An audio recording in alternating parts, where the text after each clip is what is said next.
Yep, sanibonani bafethu, please like, share, subscribe and comment bafethu.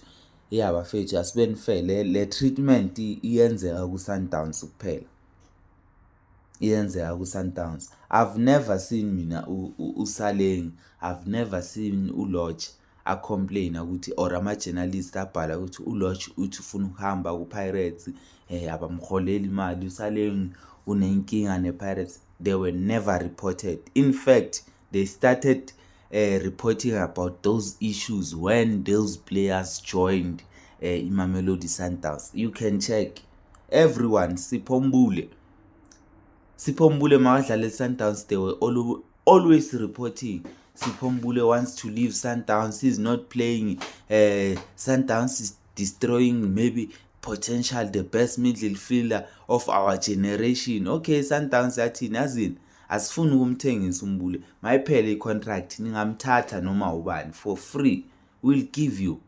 Yaphela icontract angakabi mdala, asase fresh nabo 27 yamthatha iPirates. What happened? Bekahlala emastandini, ahlala ebenchini. No one said anything up until today. Asazi ukuthi why ku Pirates angasadlali, because he best midfielder in our generation. Why ku Pirates angasadlali? Pirates yaze ya decide ungavuseleli contract. No one said anything. Ama journalists, they all kept quiet. No one said, hey, Pirates is destroying our talent, siya ku World Cup uMbule siyamdinga.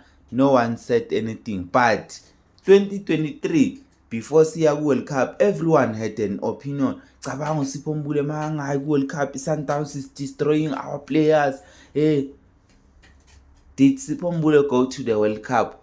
Was Sundowns responsible for that? No.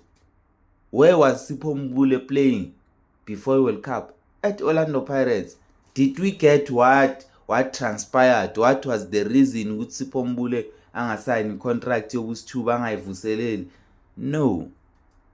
And everyone is okay with that. Life continues. In fact, asijikeni siye eTlorkop asibhaleni ama journalists sithi Sundowns is looking is looking ama player lapha, it doesn't want to release players. Abo Marcelo Allende nabo bani nabo Ntosela Mutau nabo Kekana nabo Mukwena sebafuna ukuhamba. Mari Sundowns ayifuna ukuba release. They've won everything, but Sundowns is still keeping them. Those players are not saying anything. Just imagine, the players are happy. Thank God.